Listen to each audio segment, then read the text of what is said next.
Today, Powell talked at the Hill.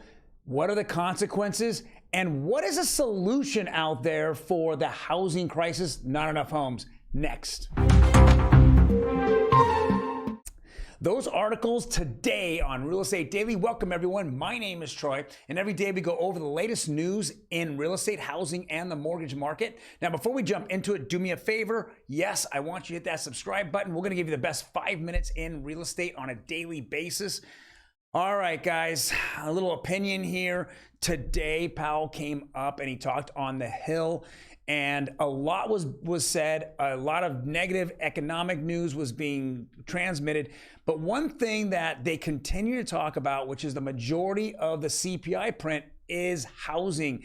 And we just, as a real estate agent, we really hate the way that they calculate it. It's all done on surveys. There's no real data that's coming out. There's no real data on housing. Is it what's the sales? What's the amount of inventory? Nothing is discussed about this. It's all survey, and that's the most manipulated information that's out there. Because of that, we have kind of this whole negative connotation towards, housing, and people want it to get to fall apart and to drop. And that is the news that you kind of see in the media, is because if they can show the negativity out there, then we're going to see a better CPI print, and that is actually what they want. So with that being said, that's kind of my commentary. Let's jump into the articles here. And this is kind of a solution that I like that's happening. Now, obviously, this isn't the article that gives them a solution. This just shows the problem. It's CNBC. Commercial real estate has a shock coming as return to office plans fall short. CEO says, well, as businesses kind of fail, we're seeing that more people are I think the majority of people that are being laid off in bigger, higher companies are the ones that are remote. The ones that come in the office, even though the offices are a lot less busy, they're starting to consolidate that, and they're having more room, and that's where commercial real estate's having a problem. Also, commercial real estate is businesses that are opening up. There just isn't any incentives right now because you can't hire anybody. I saw that for every new person to get unemployment, there's like 100,000 jobs that are out there looking for a person to hire. And it's just this kind of crazy ratio that's happening. It's just making it completely nuts. But that's why we're seeing commercial real estate, because there's nobody that, you open a business, what do? You have to hire your family and see if you can pay them a halfway decent wage. You can't pay these crazy wages to people who really don't want to put the effort into work, or that it will initially hurt your business and trying to open it up and being competitive on the market. So what is the solution, right? The solution here in California is a new bill aims to convert California offices to housing. Now, I understand that it makes it easier for developers to come in and do it, but there's a lot of little issues that are running here. The positive, yes, we can open up more housing. There's no question about it. I like that idea. I like it a lot. The negative is that these were never made for housing, and the amount of money it might take to convert them might be absolutely tremendous. You have to run water to every unit. There's usually electrical to every unit, but what about gas? Well, you're not going to be running gas because you don't really have any gas to each unit. You'll have to make everything electrical. Could be a positive, especially if you can put solar on top of these buildings. But ultimately, I like that they began to make this change, in that allowing developers easier access to convert commercial property into residential property. So that's a big plus here. The Orange County Register went over this today, if you guys want to read the article. Next is the Rocket Mortgage adds special purpose credit programs. I continue to see this over and over.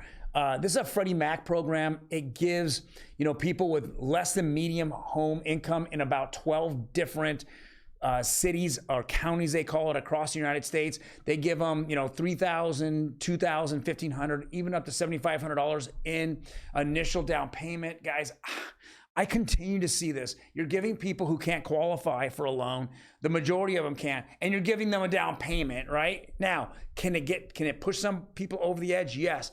Is it more of a waving a flag saying, look at me, I'm helping the underbanked and the privileged? Yes. But it doesn't matter. If you can't close loans, it doesn't matter. You can keep saying you're helping people out when you're not but you're not really closing the loans. Bank of America came out 6 months ago and they got punished because they had several different real estate violations. And what they do, they came out with a program that said they can help people that were, under the medium housing salaries, the income in those families. And then they turn around and, several different people from Bank of America, and then a lot of murmuring out there from commentary was, hey, it isn't going to happen because those people can't even qualify for loans. So, all right, on to the next one. I just kind of want to go over this with you guys. We talked about Powell. We always say he's chasing the 2-year bond. This is the 1-year bond. The 2-year bond, by the way, went over 5%. It just continues to show that the U.S. government has to keep putting bonds up to keep money coming in. And with that being said, anyone out there with a 401k or retirement funds, I've said this once. I said it when this 1-year bond was under 5%. Guys, it is at almost 5.25%. You think that the money manager that's looking at your 401k out there is going to come up for the rest of the next 12 months at 5.25%? Please, if you don't think he can do it, guys, look at this. I tell people all the time, the guy who's running he's managing the portfolio funds for retirement, he's out there in a 3-martini lunch. Whether you make money or whether you lose money, he doesn't matter. The second that the federal government turned off the printers, you've only seen the stock market go down. They had them on for so long and it went up so far, and now they're going down, and it's on a choppy, volatile ride right now. You're seeing bond market explode up, and I think that the Fed is following the 2-year bond market. It topped 5%. 5% for the next 2 years. You put your money in, compound interest 5%. It is crazy to think about, but yes, you can do that. That's up 400% in 12 months. If you would have put your money in the bond market 12 months ago, you would have made more money than that fund manager probably made you. The stock market, the S&P 500, NASDAQ went down about 20, 25, 30%. This only went up. And let's get into the interest rates. Saw them float down again yesterday. Looks like it went down 4% on the conventional, down 8% on FHA. So we're back to 6.5. We saw the jumbo is just still sitting in the middle there, went down about 9%. So we saw this kind of go down. Now we'll see what happens today. We saw the bond market shoot up. So tomorrow, what that means is, yes, interest rates are probably going up at this point because of the hawkish attitude of Fed Chairman Powell. Thank you guys very much for joining me today. Kind of went over a bevy of topics here today, but there was some really good things that are happening here in California. If they can pass the bill, pass the bill. You guys have a fantastic day, and I will see you tomorrow.